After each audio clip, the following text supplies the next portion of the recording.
कल्पना कीजिए कि किसी ने अपने बगीचे में एक बहुत ही सुंदर पौधे का बीज बोया है। हाँ बिल्कुल। वो इंसान उसे रोज पानी देता है, सही मात्रा में खाद डालता है, लेकिन फिर हर सुबह उठकर मिट्टी खोदकर देखने लगता है कि बीज कितना बड़ा हुआ। जो कि बहुत ही अजीब बात है। एग्जैक्टली उसमें से जड़ें निकली या नहीं, ये देखने के लिए वो रोज मिट्टी हटाता है। ये सुनने में ही कितना बेवकूफी भरा लगता है। हाँ, कोई भी सामान्य इंसान यही कहेगा कि ऐसे बार बार मिट्टी खोदने से तो वो बीज कभी पनप ही नहीं पाएगा। वो तो मर ही जाएगा। सही कहा। लेकिन अगर हम अपनी रोजमर्रा की जिंदगी को करीब से देखें तो हम इंसान अपने लक्ष्यों, अपने करियर और अपनी मेहनत के साथ रोजाना बिल्कुल यही कर रहे हैं। बिल्कुल यही कर रहे हैं।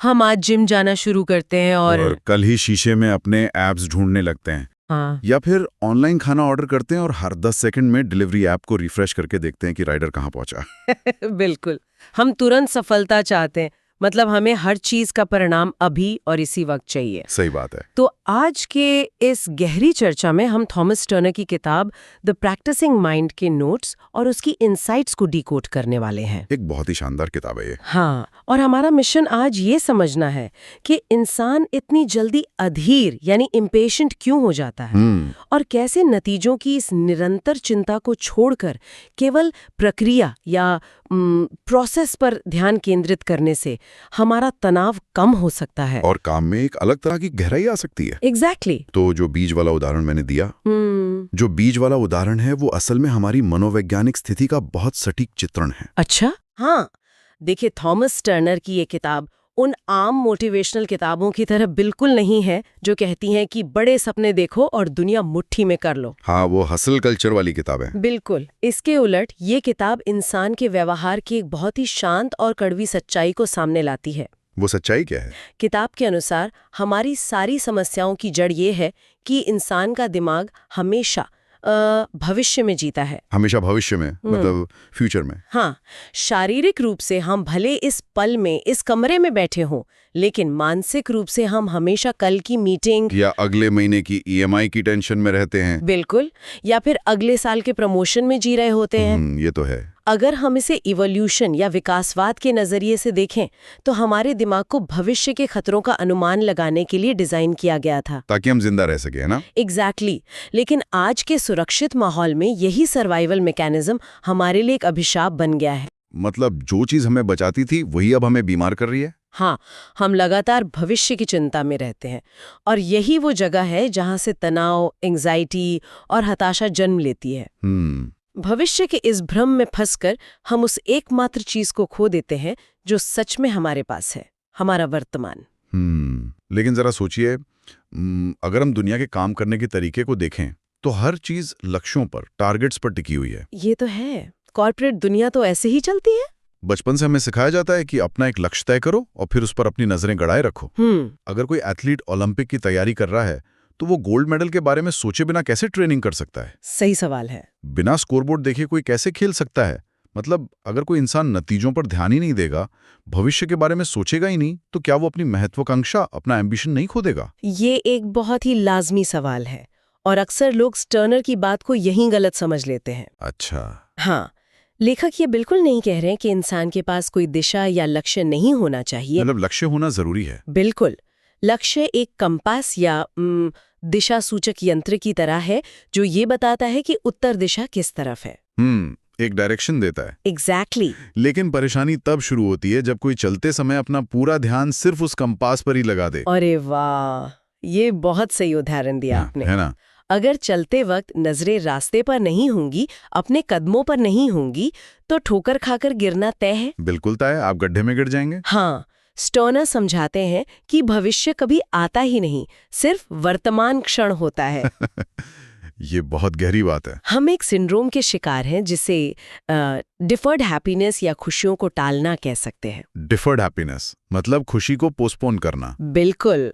लोग सोचते हैं जब ये प्रोजेक्ट पूरा होगा तब मुझे खुशी मिलेगी, या जब मेरी सैलरी डबल हो जाएगी तब जाकर मैं सुकून से जी पाऊंगा। एग्जैक्टली। ये एक ट्रेडमिल की तरह है जैसे ही आप एक लक्ष्य तक पहुंचते हैं, आपका दिमाग तुरंत एक नया और बड़ा लक्ष्य सामने रख देता है और आप फिर से भागने लगते हैं। हाँ, हमेशा नतीजों पर टिके रहने से जो काम किया जा रहा है वो एक भारी बोझ बन जाता है।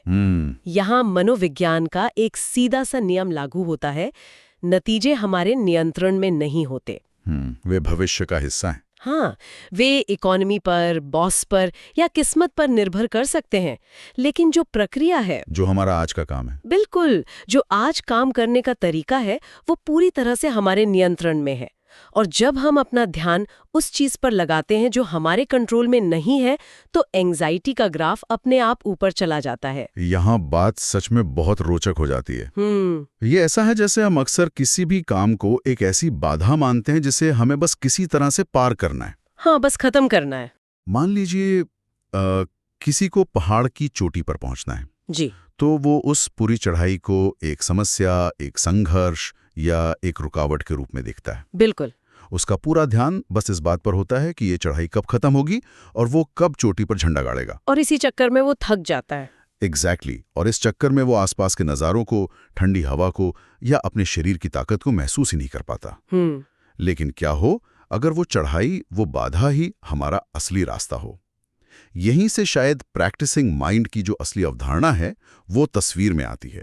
बिल्कुल, ये पहाड़ वाली उपमा स्टर्नर के विचार को बहुत अच्छे से समझाती है। प्रैक्टिसिंग माइंड का असली अर्थ यही है कि जीवन के हर काम को, चाहे वो कितना भी छोटा, बड़ा या बोरिंग क्यों ना हो, उसे एक अभ्यास मानना। हाँ, एक अभ्यास या प्रैक्टिस की तरह करना।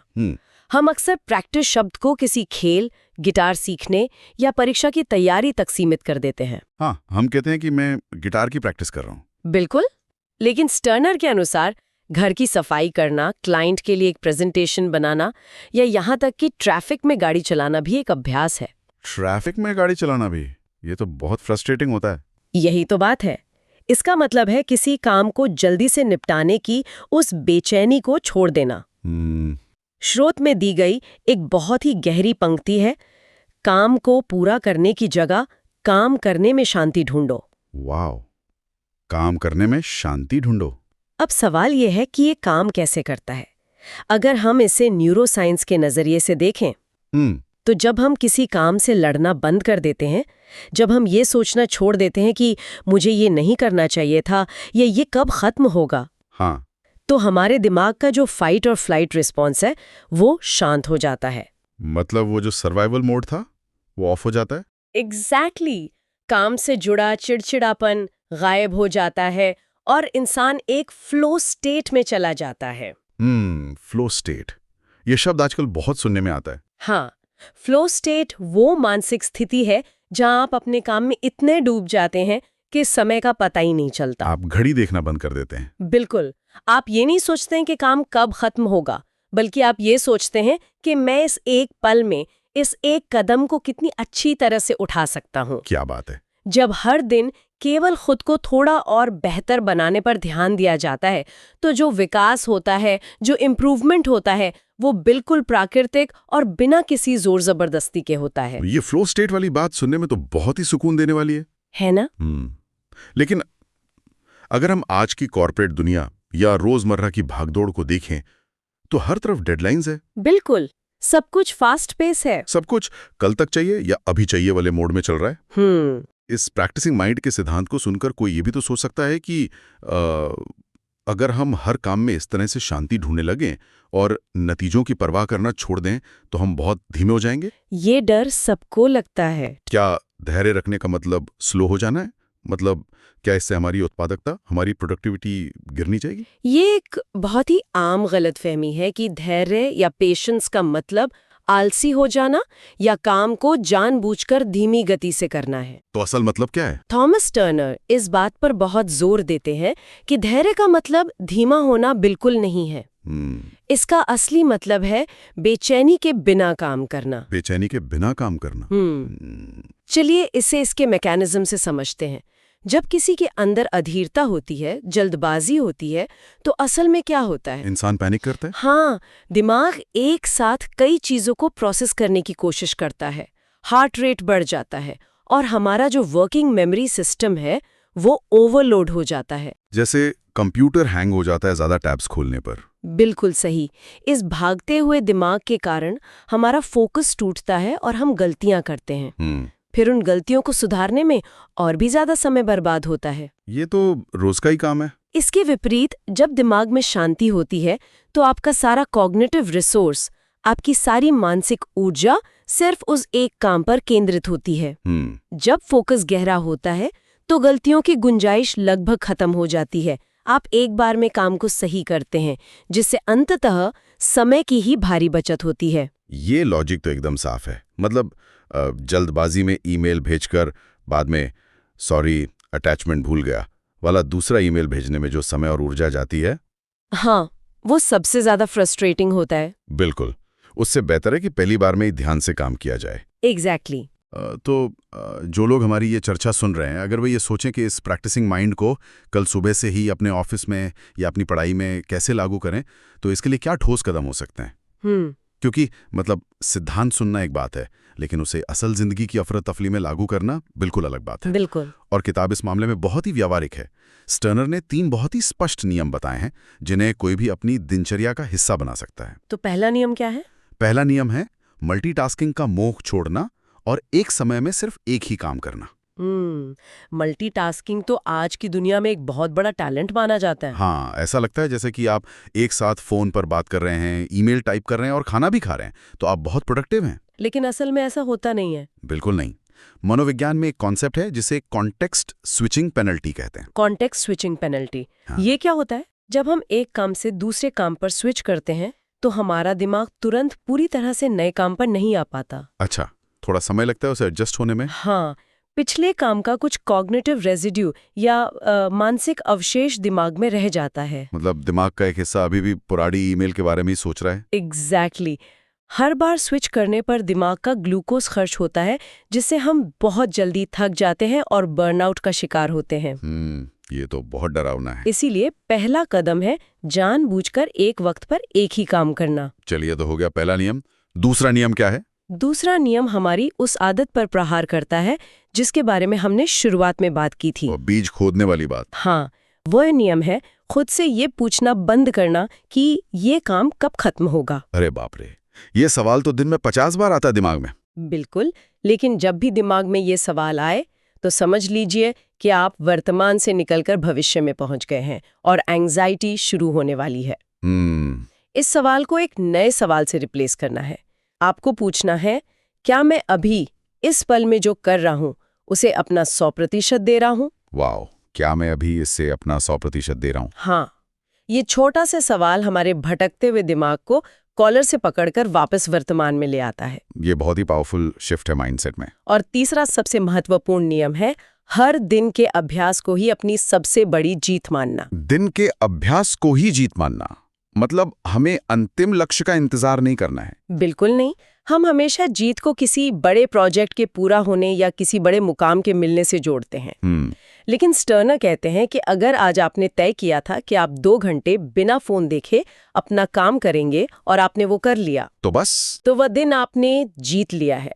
आपको उस बड़े परिणाम का इंतजार करने की जरूरत नहीं है जो शायद 6 महीने बाद आने वाला है। क्या बात है। ये मानसिकता हमारी खुशी को भविष्य के किसी अनिश्चित पल पर निर्भर होने से बचा लेती है और हमें हर दिन डोपामाइन का एक सही और स्वस्थ डोज देती है। ये जो तीसरा नियम है, ये सच में पूरा नजरिया बदलने वाला है। अगर हम रोज जीत रहे हैं तो वो जो एक अंतिम लक्ष्य तक पहुंचने का तनाव होता है वो तो अपने आप ही धुंधला हो जाएगा। बिल्कुल धुंधला हो जाएगा। लेकिन इस सब के बीच एक ऐसी चीज है जो मुझे थोड़ी विरोधाभासी, एक तरह का पैराडॉक्स लग रही है। वो क्या? हम हमेशा ये मानते आए हैं कि अगर हमें किसी काम को जल्दी पूरा करना है तो हमें अपने हाथों को, अपनी टाइपिंग स्पीड को या अपने सोचने की रफ्तार को तेज करना होगा। लेकिन स्टर्नर का जो नजरिया हमने अब तक समझा है वो तो कह रहा है कि रुक जाओ, वर्तमान में आ जाओ, शांति से काम करो। हाँ। क्या ये गति और शांति, स्पीड और पीस के बीच का कोई पैराडॉक्स नहीं है? ये एक बहुत ही शानदार ऑब्जर्वेशन है और सच कहूं तो थॉमस स्किनर की इस किताब का सबसे गहरा और शायद सबसे चौंकाने वाला रहस्य भी यहीं छिपा है। वो रहस्य क्या है? स्टर्नर लिखते हैं, जब मन शांत होगा तब गति अपने आप बढ़ेगी। जब मन शांत होगा तब गति अपने आप बढ़ेगी। ये तो मतलब पहली बार सुनने में किसी पहेली जैसा लगता है। लगता है ना? लेकिन इसके पीछे पूरी तरह से विज्ञान और मनोविज्ञान काम कर रहा है। जब इंसान पूरी तरह से वर्तमान क्षण में होता है और उस प्रक्रिया का आनंद ले रहा होता है, तो उसके अंदर कोई मेंटल फ्रिक्शन या मानसिक घर्षण नहीं होता। मानसिक घर्षण मतलब दिमाग में कोई रुकावट नहीं होती। बिल्कुल। जब दिमाग में ये डर नहीं होता कि अगर फेल हो गया तो क्या होगा, या ये बेचैनी नहीं होती कि मुझे शाम तक इसे खत्म करना है, हाँ। तो दिमाग की प्रोसेसिंग पावर अपने चरम पर होती है। इसे आप उसी फ्लो स्टेट से जोड़कर देख सकते हैं। जब कोई बाधा नहीं होती तो इंसान बिना थके, बिना तनाव के बहुत ही स्मूथ तरीके से काम करता चला जाता है। इसलिए सच्ची शांति और गति एक दूसरे के दुश्मन नहीं है। असल में गहरी शांति ही उस उच्चतम गति को जन्म देती है, जहां काम एक बोझ नहीं बल्कि एक मेडिटेशन बन जाता है। ये तो बिल्कुल वैसा ही है जैसे किसी पुरानी जंग लगी मशीन के पुर्जों में तेल डाल दिया गया हो। अरे वाह, बहुत ही बेहतरीन उदाहरण है ना। जब तक मशीन में घर्षण होता है, पुर्जे आपस में रगड़ खाते हैं, तो वो बहुत शोर करती है, बहुत ज्यादा गर्म हो जाती है और उसकी रफ्तार भी बहुत धीमी होती है। एग्जैक्टली। देखने वाले को लगता है कि मशीन बहुत मेहनत कर रही है, लेकिन असल में वो बस संघर्ष कर रही होती है। लेकिन जैसे ही उसमें तेल डाला जाता है, घर्षण खत्म हो जाता है, मशीन बिल्कुल बिना आवाज किए अपनी पूरी रफ्तार से और बहुत ही स्मूथली दौड़ने लगती है। बिल्कुल, हमारा दिमाग भी बिल्कुल इसी तरह काम करता है। जो बेचैनी और भविष्य की चिंता है, वो उस जंग की तरह है जो हमारे दिमाग को गर्म करती है और शोर पैदा करती है। एकदम सही पकड़ा आपने। तो अगर हम इस पूरी चर्चा के धागों को एक साथ पिरोएं, तो द प्रैक्टिसिंग माइंड हमें एक बहुत ही बुनियादी बात सिखाती है। हमें खुद की क्षमताओं पर भरोसा रखना चाहिए। हर काम को बस निपटाने या किसी तरह खत्म करने की उस जहरीली आदत को छोड़ना चाहिए। बिल्कुल। और सबसे जरूरी बात, हमें अपनी उस प्रक्रिया से, अपने उस रोजमर्रा के काम से प्यार करना सीखना चाहिए। यही इसका सार है। इस पूरी किताब का जो एक वाक्य मुझे सबसे ज्यादा हिट किया है, वो ये है कि आप बेहतर बनते हैं जब आप बेहतर बनने की जल्दी छोड़ देते हैं। वाओ! ये कितनी गहरी और ठहराव वाली बात है। बिना किसी शक के ये ज्ञान, ये नजरिया आज के समय में हर उस इंसान के लिए एक संजीवनी की तरह है जो लगातार मेहनत कर रहा है, लेकिन तुरंत परिणाम ना मिलने के कारण बर्नआउट का शिकार हो रहा है। हम एक ऐसे दौर में जी रहे जहां हर दूसरा इंसान तनाव से गुजर रहा है। सही बात है। ऐसे में तनाव मुक्त विकास या स्ट्रेस फ्री ग्रोथ के लिए प्रैक्टिसिंग माइंड की इस मानसिकता को अपनाना कोई लग्जरी नहीं है, बल्कि एक जरूरत बन गया है। यह हमें यह समझने में मदद करता है कि जीवन कोई 100 मीटर की रेस नहीं है जहां हमें सिर्फ फिनिश लाइन तक पहुंचने के लिए हांफना है। जीवन वह पूरा ट्रैक है जिस पर हम दौड़ रहे हैं, और उस दौड़ने के एहसास में ही असली मजा है। ये बहुत ही बेहतरीन निष्कर्ष है। लेकिन इस चर्चा को खत्म करने से पहले मैं एक ऐसे विचार की ओर ध्यान खींचना चाहता हूं जो मुझे अंदर तक सोचने पर मजबूर कर रहा है। बताइए। हमने ये तो समझ लिया कि हमारे लिए वर्तमान क्षण में रहना, परिणामों की चिंता छोड़ना और अपने अभ्यास पर ध्यान देना कितना शांत और सुखद हो सकता है। हाँ। ये हमारे व्यक्तिगत विकास के लिए सबसे अच्छा रास्ता है। लेकिन अगर हम जरा अपने आसपास की दुनिया को देखें तो एक बहुत ही अजीब तस्वीर सामने आती है। वो कैसे?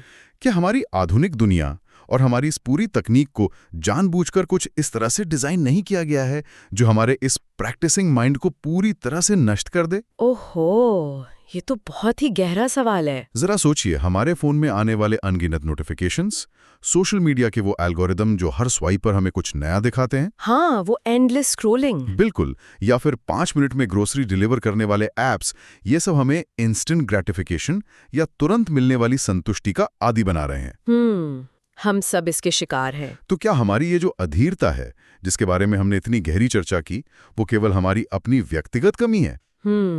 या फिर हम असल में एक ऐसी पूरी व्यवस्था, एक ऐसी अटेंशन इकोनॉमी के खिलाफ लड़ रहे हैं जो अपने आर्थिक फायदों के लिए हमें हमेशा बेचैन रखना चाहती है, जो चाहती है कि हम हमेशा भविष्य की ओर भागते रहें और असंतुष्ट रहें। एग्जैक्टली। क्योंकि जरा सोचिए, अगर हम शांत हो गए, अगर हम अपनी प्रक्रिया में ही खुश रहने लगे और हमें हर 5 मिनट में डोपामाइन के नए हिट की जरूरत नहीं रही, तो हम कंज्यूम करना बंद कर देंगे। हाँ, शायद हम बहुत सी ऐसी चीजें खरीदना या कंज्यूम करना बंद कर देंगे जिनकी हमें असल में कोई जरूरत ही नहीं है। ये तो बहुत ही बड़ा विचार है। तो क्या हमारी अधीरता एक सिस्टम का बाय प्रोडक्ट है? ये एक ऐसा सवाल है जिस पे हम सभी को बहुत गहराई से सोचने की आवश्यकता है। बिल्कुल। क्या हम अपनी मर्जी से दौड़ रहे हैं या हमें किसी ऐसे ट्रैक पे दौड़ाया जा रहा है जिसकी फिनिश लाइन कभी आएगी ही नहीं? इस विचार के साथ हम आज की इस गहरी चर्चा को यहीं विराम देते हैं। सोचने के लिए बहुत कुछ है।